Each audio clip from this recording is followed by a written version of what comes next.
사랑과 믿음은 공통점이 있습니다. 그것은 반드시 드러나게 된다는 사실입니다. 여러분은 주머니 속에 송곳이라는 말을 들어보신 적이 있습니까? 아무리 감춘들 그게 감춰질 수 있겠냐는 말이겠죠. 솔로몬의 재판을 통해서 우리에게 보여주신 지혜가 하나 있습니다. 그 위기 상황을 만들어서 지혜가, 사랑이 드러날 수 있도록 솔로몬은 재판의 형식을 구하게 된 것입니다. 믿음도 마찬가지입니다. 믿음은 숨겨져 있는 것 같으나 반드시 드러나게 되어 있습니다. 언제 드러날까요? 잘 되고 좋았을 때 드러나는 것이 아니라 위기와 역경이 찾아오게 되면 믿음의 실체가 드러나게 된다는 사실이죠. 그 믿음이 진짜 믿음인지 가짜 믿음인지, 좋은 그리스도인인지 아니면 나쁜 그리스도인인지 위기와 역경이 찾아오게 되면 분명하게 증명되어진다는 사실입니다. 우리는 안디옥 교회 사건을 통해서 교회 역사를 바라보고 있습니다. 교회 역사와 또 선교의 역사 가운데 안디옥 교회는 엄청난 분기점에 해당되는 사건이었습니다. 왜냐하면 이방 지역에 최초로 세워진 교회였기 때문에 그렇습니다. 누가 세웠습니까? 구브로와 구레네에서 온 몇 사람이 안디옥에 가서 이방 사람들에게 복음을 전했지요. 복음을 전했더니 그 이방 지역 속에 예수 믿는 사람들이 나타나게 된 겁니다. 바로 그래서 안디옥 교회가 설립되어졌습니다. 무명의 사람들이 찾아와서 복음을 전했을 때 안디옥 교회가 인류 최초로 세워지게 되고, 그 사람들에게 어떠한 이름이 지명되었습니까? 그리스도인이라고 불림을 받게 되었습니다. 예루살렘 교회가 이 소식을 접하게 되었네요. 이게 얼마나 기가 막히고 기쁜 소식입니까? 그래서 바나바를 이 안디옥 교회 첫 번째 목회자로 파송하게 됩니다. 근데 바나바가 이 안디옥에 갔을 때 자기 혼자 사역하기가 버거웠나 봅니다. 그래서 다소해에 있는 사울을 초청하게 되죠. 우리가 알다시피 사울이라는 사람은 어떤 사람이었습니까? 다메섹 도상에서 예수님을 만났습니다. 바로 사역하지 않았습니다. 3년 동안 아라비아 광야에서 무명의 시간을 보내게 됩니다. 그리고 또한 예루살렘에 올라가서 복음을 들고 올라가서 전했지요. 근데 복음의 결과는 없이 쫓겨나서 도망가게 되었습니다. 이 사울은 결국 다소라고 하는 지역에 가서 13년 동안 고향 땅에 칩고하게 됩니다. 사랑하는 성도 여러분, 이 사울은 아라비아 광야에서 3년, 그리고 고향 땅 다소에서 13년 동안 무엇을 했다고요? 자기 숭배를 벌이게 됩니다. 자기 힘을 의지하고 자기 지식을 의지했던, 자기 경험을 의지했던 모든 자기 숭배를 예수의 이름으로 꺾어버립니다. 바로 이런 무명의 시간을 다 지낸 후에 바나바의 초청에 따라 안디옥 교회 동역자가 된 것입니다. 사랑하는 성도 여러분, 여기서 중요한 영적인 교훈이 있습니다. 무명의 사람들이 안디옥 교회를 세우고 그리스도인이라 칭함을 받았습니다. 무명의 시간을 보낸 사람들이 바로 이 안디옥 교회에서 목회를 하게 될 때 그들이 그리스도인이라는 칭함을 받게 되었습니다. 이 바나바와 바울이 안디옥 교회에서 1년 동안 함께 목회를 하기 시작한 겁니다. 근데 어느 날 갑자기 한 명의 남자가 나타나서 소리를 지르는 겁니다. 이 사람은 아가보라고 말하는 예언자였습니다. 하나님께서 이 세상의 미래의 일을 말씀하기 위해서 보내주신 하나님의 대언자였죠. 이 아가보가 오늘 성경의 28절을 보십시오. 이렇게 외칩니다. 천하에 큰 흉년이 들리라 하더니 라고 나와 있습니다. 지금 안디옥 교회에서 바나바와 바울이 열심히 목회하고 있어요. 근데 찾아와서 이런 말을 하는 겁니다. 온 세상에 엄청난 큰 흉년이 들 것이다 라고 예언을 하게 됩니다. 실제로 이 예언은 글라우디오 황제 때 흉년이 실제로 찾아오게 됩니다. 이것은 바로 AD 45년에서 48년경에 일어났던 일입니다. 근데 여기서 우리는 한 가지 이상한 점을 발견하게 돼요. 여러분 한번 생각해 보세요. 이방 지역에 최초로 예수를 믿는 사람들이 나타나게 되었어요. 그리고 교회가 세워지게 됩니다. 더 놀라운 것은 13년 동안 아니 아라비아 광야까지 합치면 거의 16년 동안 무명의 시간을 보냈던 사울이 사역을 하게 됩니다. 여러분, 무명의 시간을 보낸 분들은 아실 거예요. 그 무명의 시간을 다 보내고 유명의 시간을 보낼 때 얼마나 기쁘게 사역했을까요? 얼마나 신나게 흥분되어서 하나님의 일들을 감당했을까요? 이 안디옥 교회에서, 다소에서, 안디옥 교회에서 이 사울이 바나바와 함께 그 1년 동안 흥분되는, 자기 인생의 가장 정점에 해당되는 그런 놀라운 사역을 했습니다. 그런데 아가보라는 선지자가 나타나서 초를 치는 일을 이야기를 하는 겁니다. 너희들에게 세상에, 온갖 세상에 흉년이 찾아오게 될 것이다 라고 말했다는 사건입니다. 사랑하는 성도 여러분, 왜 이 시점에 하나님께서 아가보를 보내서 이런 예언을 하게 하셨을까요? 하나님께서 흉년 또한 허락하시는 것 아닙니까? 세상의 모든 삼라만상을 하나님께서 지배하시고 통치하시잖아요. 세상의 모든 주권은 하나님께 있다고 우리가 믿고 있지 않습니까? 하나님이 허락하지 않으면 흉년도 찾아올 수 없는 겁니다. 근데 왜 이 시점에 신나게 목회해요? 열매도 있어요. 자기 인생의 무명의 시간을 보내고 참 신나게 정말 흥분되어서 목회하고 있는 이 시점에 왜 하나님께서 흉년이 찾아오게 될 것이라고 예언했을까요? 우리는 여기서 몇 가지 영적인 교훈을 얻게 됩니다. 첫 번째는 누구든지 흉년을 맞게 된다는 사실입니다. 오늘 성경에 보십시오. 천하에 흉년이 찾아오게 될 것이다 라고 말합니다. 이 천하라는 말은요, 어느 특정 지역에만 흉년이 오는 게 아니라는 겁니다. 예수를 믿는 사람이든 믿지 않는 사람이든 안디옥이든 예루살렘이든 이 모든 땅에, 이집트든 모든 땅에 흉년이 찾아오게 될 것이라고 아가보를 통해서 예언하셨죠. 저와 여러분도 이런 인생의 흉년을 만날 수 있다는 사실입니다. 그러면 그 인생의 흉년을 언제 만날까요? 사람들은요, 예기치 못할 때 만납니다. 설마 이때 나타나랴, 그때 예기치 못했던 온 세상에 흉년이 찾아옵니다. 사랑하는 성도 여러분, 우리가 예수를 잘 믿으면 흉년이 안 올까요? 인생에 흉년이 옵니다. 언제 올까요? 자기가 원하지 않는 시간에 옵니다. 잘 됩니다. 모든 것이 형통합니다. 이만하면 좋습니다. 이 상태로 오래 갔으면 좋겠습니다. 바로 그때 인생에 흉년이 찾아온다는 사실이죠. 놀라운 것은요, 흉년이 찾아온다고 해서 다 죽는 것은 아닙니다. 이런 부산 땅에 사라오 태풍이 왔던 적이 있었죠. 그런 어마어마한 태풍이 몰려오면 우리는 상상할 때요, 그 모든 배가 다 침몰할 것이라고 생각해요. 근데 나중에 그 사라오 태풍이 왔을 때 사진을 찍어 놓은 거 보니까 뜰 배들은 다 떠 있더라고요. 다 가라앉은 게 아닙니다. 흉년이 찾아온다고 해서 다 절망하고 다 망하는 게 아니에요. 그냥 빠질 배들만 빠지는 겁니다. 뜰 배들은 그냥 뜨고 살아남을 사람은 끝까지 살아남는 거예요. 그런데 왜 이때 흉년이 찾아오게 되었을까요? 인생의 흉년이 찾아오면 누구나 힘든 게 사실입니다. 바로 이때 내가 그리스도인임을 그제서야 증명할 수 있기 때문에 그렇습니다. 이 안디옥 교회 교인들에게 하나님께서 붙여주신 이름이 무엇이라고요? 그리스도인.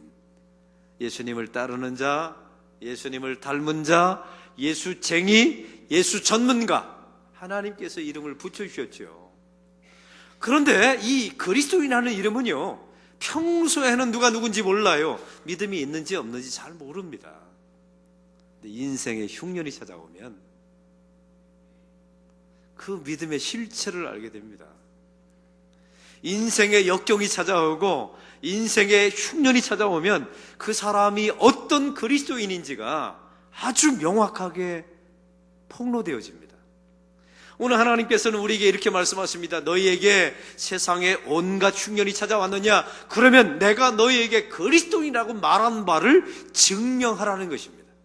할렐루야. 여러분, 그리스도인의 이름을 붙여준다고 그냥 그리스도인이 되는 게 아니에요. 인생의 흉년이 찾아오게 될 때 우리가 하나님의 백성임을 증명하라는 것입니다. 흉년 때는, 풍년의 때는 사람들의 믿음이 어떤지는 잘 모릅니다. 우리 교인들을 제가 뵈면 잘 되는 분들이 계세요. 사업도 잘 되고 자녀들도 형통하고 모든 게 이렇게 풀려가는 분들이 계세요. 그런데 솔직하게 말씀드릴까요? 안타까운 게 한 가지 있어요. 그분의 믿음이 어떤지가 도저히 모르겠어요. 그 사람이 하나님 앞에 정말 바로 선 그리스도인인지 아닌지를 정말로 모르겠어요. 근데 살다가 인생의 흉년이 한번 찾아오게 되면 아주 명확하게 보이던데요. 그 고통과 어려움이 찾아오게 되면 이걸 어떤 식으로 반응하는지를 보면 이 사람이 그리스도인인지 아닌지가 아주 분명하게 보이더라고요.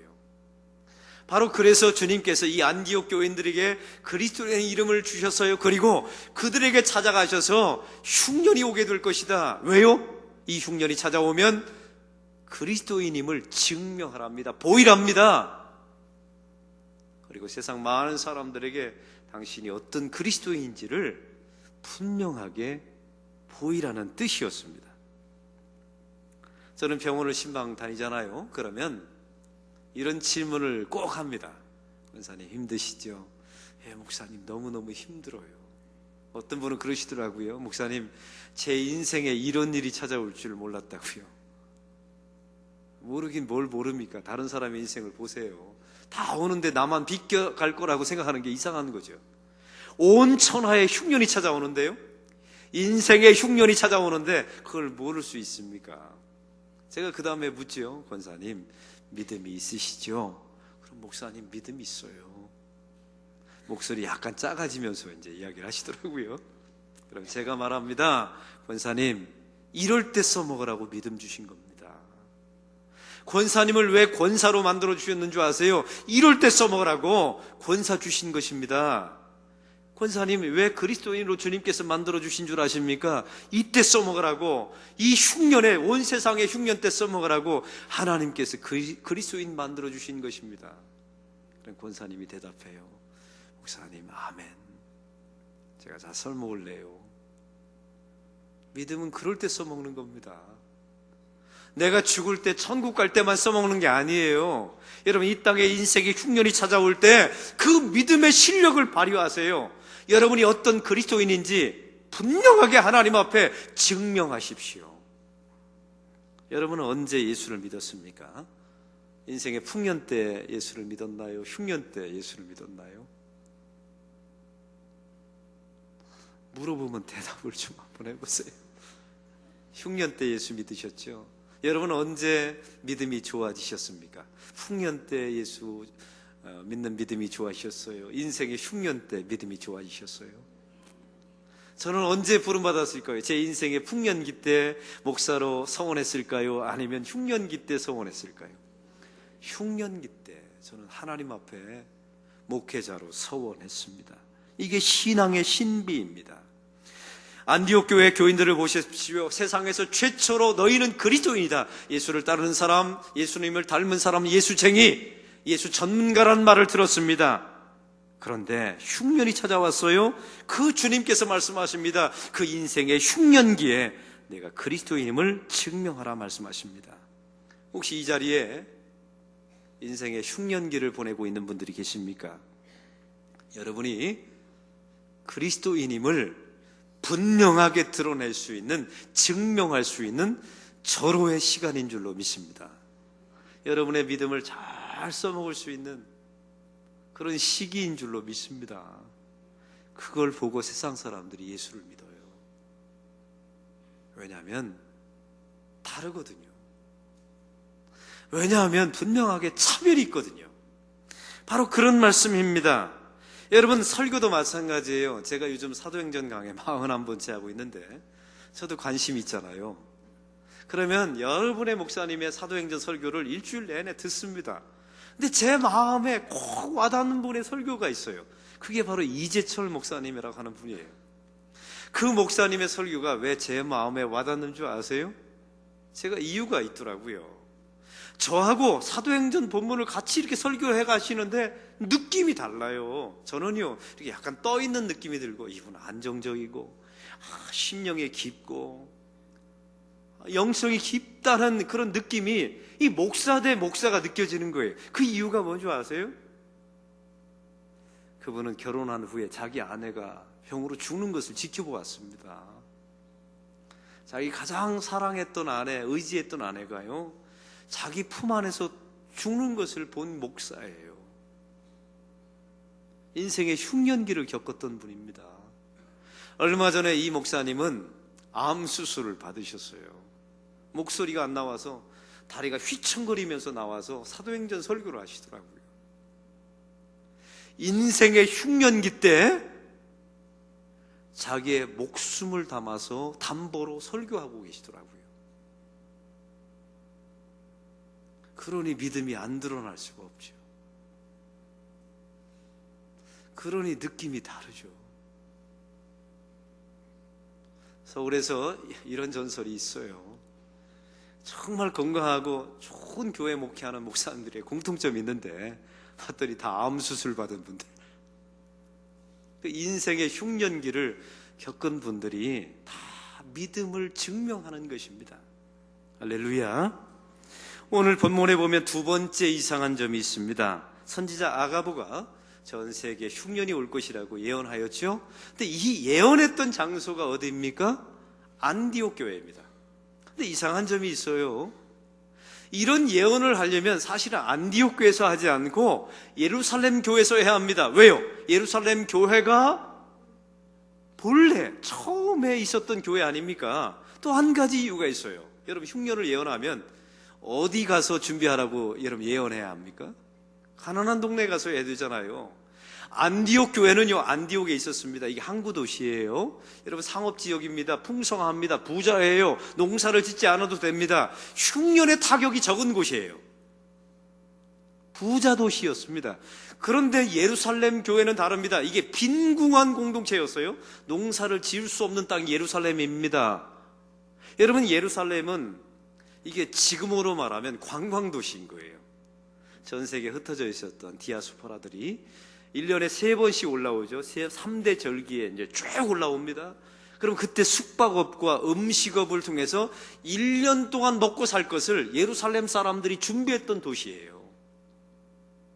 다시 한번 표현해 볼까요? 여러분, 흉년이 찾아오게 되면 제일 먼저 타격을 입는 업종이 뭘까요? 관광업이에요. 숙박업, 그리고 음식점.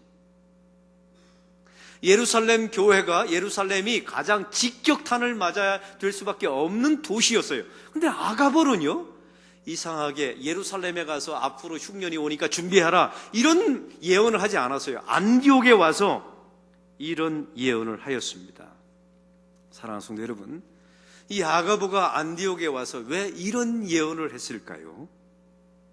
우리는 이 안디옥 교회가 이 예언을 받고 어떤 반응을 보였는지를 보면 압니다. 자기 자신들이 가지고 있었던 돈들을 막 헌금을 내기 시작했어요. 그래서 헌금을 준비해가지고요, 그 많은 헌금을 어디로 보냈을까요? 오늘 성경에 보니까 예루살렘 교회 부조금으로 보냈다고 오늘 성경에 나와 있습니다. 다가올 흉년을 대비하여서 안디옥 교회가 저축을 했어요. 저축한 것을 가지고 바나바와 사울의 손에 들려서 예루살렘 교회에게 보냈다는 말이죠. 여러분, 이게 부자였기 때문에 이 일을 했을까요? 그렇지 않습니다.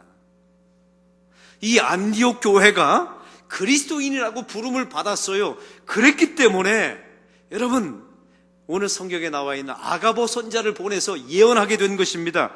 여러분, 오늘 성경에 나와 있는 부조라는 말은요, 디아코노라는 말입니다. 이게 봉사라는 뜻이에요. 한번 따라해 봅시다. 봉사. 이게 헌신했다는 말이죠. 여러분, 봉사를 하는데 이 안디옥 교회 교인들은 무엇을 했을까요? 돈으로 했어요. 헌금으로 했습니다. 안디옥 교회 교인들을 보십시오. 그리스도인이라 칭함을 받았습니다. 흉년이 찾아오게 될 때 그리스도인들은, 이 사람들은 자기 자신들이 그리스도인을 어떻게 증명했을까요? 디아코노, 이 봉사로 증명했습니다. 어떤 봉사였습니까? 헌금했습니다. 이 돈을 가지고 어디다 썼습니까? 예루살렘 교회를 부조하는데 이 돈을 사용했습니다. 사랑하는 성도 여러분, 부자 도시이기 때문에 아가보를 보낸 것이 아니었습니다. 이 사람들이 그리스도인이었기 때문에. 보낸 것입니다. 만약에 예루살렘 교회 교인들이 그리스도인이라고 칭함을 받았다면 아가보가 어디 가서 이 예언을 했을까요? 예루살렘에 가서 했을 겁니다. 사랑하는 성도 여러분, 그리스도인들이 누구입니까? 그리스도인들은 봉사하는 사람들이에요. 여러분, 무엇으로 봉사합니까? 헌금으로 봉사합니다. 오늘 성경에 어떻게 헌금했을까요? 각자가 힘껏 했습니다. 여러분, 이 이야기는 돈 이야기가 아니에요. 우리 헌금합시다, 이런 이야기가 아닙니다. 헌금 설교가 아니에요. 그리스도인이 누군지를 말하는 설교입니다. 이 안디옥 교회가 이런 헌금을 했던 것은 부자였기 때문에 한 것이 아니라 그리스도인이었기 때문에 한 것입니다. 여러분, 교회를 보십시오. 교회 보면 누가 헌금합니까? 저는 예전에 철이 없을 때는요, 부자가 할 줄 알았어요. 근데 교회는요, 부자가 헌금하는 게 아니더라고요. 믿음이 있는 사람들이 헌금하더라고요. 자기 자신의 믿음만큼 하던데요. 아주 명확했어요. 여러분, 교회 안에 항존직들을 세울 때 부자니까 헌금할 거라고 세웠다고요? 여러분, 착각입니다. 직분이 있기 때문에 헌금하는 경우 별로 없어요. 믿음만큼 헌금합니다. 여러분, 교회 봉사도 마찬가지입니다. 누가 봉사하는 줄 아세요? 시간 많은 사람이 봉사할까요? 여러분, 교회 오래 다닌 사람들이 봉사할 것 같아요? 그렇지 않습니다. 믿음이 있는 사람이 봉사합니다. 자기 자신의 믿음만큼 봉사합니다. 누가 봉사하냐면 나중에 보니까 그리스도인들이 봉사해요. 그리스도인이 아닌 사람은요, 죽어라 봉사 안 합니다. 이 디아코노 없어요. 아무리 어려운 사람이 있어도요, 디아코노 봉사, 그 헌금을 위한 봉사 없던데요. 사랑하는 성도 여러분, 인생의 흉년이 찾아옵니다. 흉년이 찾아왔어요. 그러면 이때 그리스도인들이, 안디옥 교인들이 어떻게 반응했을까요? 자기 자신들이 그리스도인임을 디아코노, 이 봉사로 그들은 증명해냈습니다. 할렐루야. 여러분의 이름은 무엇입니까? 저와 여러분의 이름은 그리스도인이에요. 저는 안락교회 부임해서 제가 거의 주일 예배 때 헌금 설교를 한 적이 없는 것 같아요. 그래도 우리 교회는 예산의 헌금이 다 나옵니다. 근데 중요한 것은요, 제가 곽선희 목사님이 저한테 그러시더라고요. 연 목사, 헌금하라고 아무리 설교해도 헌금 안 한다. 왜냐하면 그런다고 헌금하는 게 아니야. 목사님, 그럼 어떻게 해야 합니까? 했더니 그리스도인임을 가르치라는 겁니다. 우리 안에 어떤 은혜가 있는지, 어떤 믿음이 있는지를 가르치고 증명하라고 하면 디아코노 봉사가 나타난다는 거예요. 헌금이 나타난다는 것입니다. 할렐루야. 저는 이걸 믿습니다. 그리고 제가 은퇴할 때까지 헌금 설교 잘 안 할 겁니다. 그 대신 이 안디옥 교회에 찾아가서 이 아가보가 예언했던 내용을 보십시오. 부자 도시였기 때문에, 부자 교회였기 때문에 한 것이 아닙니다. 당신들이 그리스도인이기 때문에 여기 가서 이 예언을 하게 된 줄로 믿습니다. 오늘 성경의 안디옥 교회의 헌금을 보십시오. 30절 다 같이 30절을 읽겠습니다. 이를 실행하여 바나바와 사울의 손으로 장로들에게 보내니라. 여러분, 오늘 말씀해 보세요. 이 안디옥 교회 교인들도 흉년이 찾아오니까 가난했겠죠. 점점 쪼달렸을 것입니다. 이 2년 동안 헌금을 모으는 거 쉽지 않았을 거예요.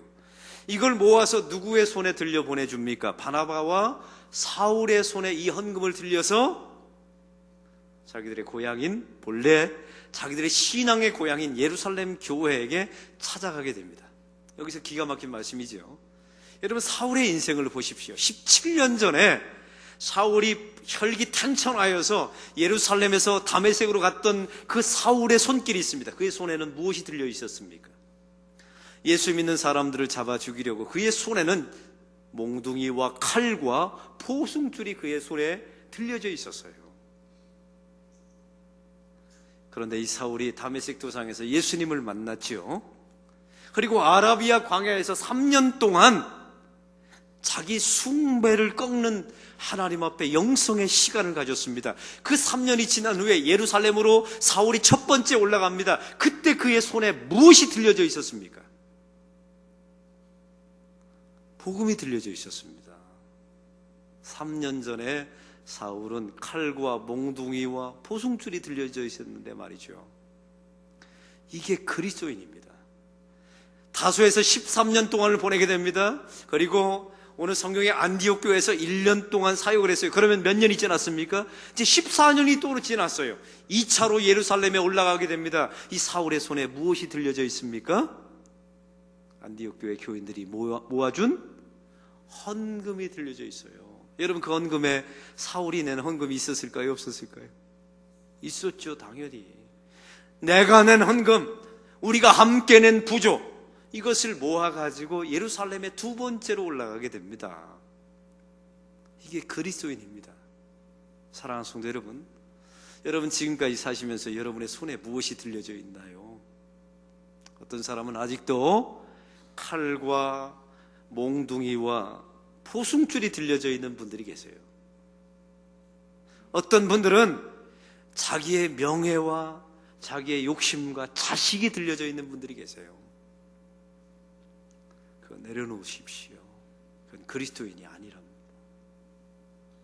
예수를 믿으면 최소한 17년이 지나가면, 여러분의 손에 3년이 지나면 복음이 들려져 있어야 되고요, 17년이 지나면 그리스도인의 손에는 헌금이, 누군가를 돕는, 부자로서 돕는 게 아닙니다. 내가 그리스도인이기 때문에 누군가를 돕는 헌금이 저와 여러분의 손에 들려져 있어야 돼요.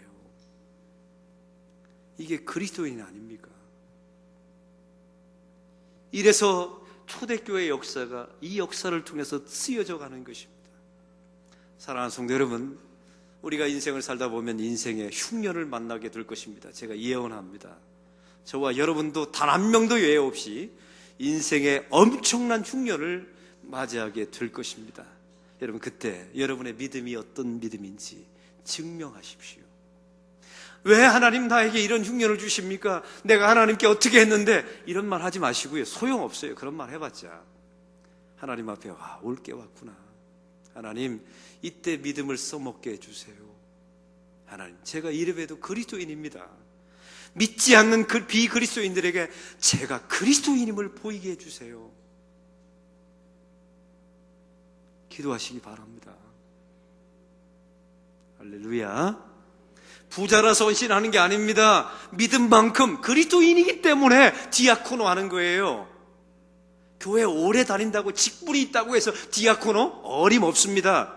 그런 사람들이 디아코노 하는 게 아니에요. 봉사하는 게 아닙니다. 헌금하는 게 아니에요. 믿은 만큼 합니다. 그래서 여러분, 하나님 앞에 기도하셔야 합니다. 하나님, 제가 진실된 그리스도인이 되게 해달라고.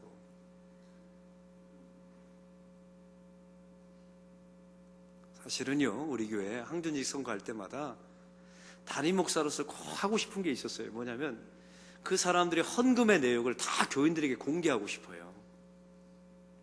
왠 줄 아세요? 여러분은 겉모양만 보는데요, 목사는 그 실체를 보거든요. 그 사람의 경제적인 상황과 헌금을 다 알고 있지 않습니까? 근데 보여요. 참 이상하죠? 왜냐하면 그게 믿음 만큼 하기 때문에 그래요. 그래서 우리가 항상 하나님 앞에 직분에 속지 마세요. 교회 다니는 연수에 속지 마세요. 그 사람의 디아코노를 보셔야 돼요. 그 사람이 어떤 마음을 가지고 하나님 앞에 봉사하는지, 그게 여러분의 실체입니다. 그걸 증명하십시오. 교회 다닌다고 그리스도인이 되는 게 아닙니다, 여러분. 이 인생의 흉년이 찾아오게 될 때 각자가 힘껏 했던 이 모습을 보십시오. 그리고 여러분의 손에 무엇이 들려져 있는지 확인하십시오. 아직도 칼과 몽둥이와 보승줄과 세상의 야망과 돈이 들려져 있는 분들은 빨리 내려놓으십시오. 그건 그리스도인이 할 일이 아닙니다. 여러분, 예수 믿는다는 것이 무엇입니까? 우리가 죽을 때까지 예수 믿잖아요. 우리 손에 들려져 있는 것, 그 다메섹 도상에 예수 믿는 사람을 잡아 죽이러 갔던 사울이 17년이 지난 후에 그의 손에 복음이 들려지고 그의 손에 누군가를 도울 수 있는 헌금이 들려지는 이런 인생으로 바뀌는 것이 그리스도인의 인생인 줄로 믿습니다. 이런 인생의 여정을 저와 여러분이 걸어가기를 소망합니다. 그래서 우리가 죽을 때쯤 되면 손을 쭉 내밀었을 때 여러분의 손에 복음이, 누군가를 돕는 헌금이, 디아코노 봉사가 여러분의 손에 분명하게 들려지는 역사가 일어나게 될 것입니다. 하나님 아버지, 오늘 말씀을 통하여 그리스도인이 누구인지, 또 이 환난과 역경과 인생의 흉년을 맞이하게 되면 그리스도인이 어떻게 드러나는지 말씀해 주신 것 감사합니다. 인생의 흉년을 맞이하게 될 때 우리가 그리스도인임을 증명하는 하나님의 사람들 되게 하여 주시옵소서. 하나님, 우리 손에 무엇이 들려져 있는지 날마다 확인하게 하여 주시옵소서. 혹시 칼과 몽둥이와 시기와 다툼과 분쟁과 분노가 담겨져 있거들랑 빨리 그 손을 펴서 내려놓게 하시고, 3년이 지났더니 복음을 들고 예루살렘으로 올라가고 14년이 지났더니 그의 사울의 손에 헌금을 들고 디아코노를 들고 예루살렘으로 올라갔던 이 모습이 우리의 모습이 되게 하여 주시옵소서. 예수 그리스도의 이름으로 기도하옵나이다.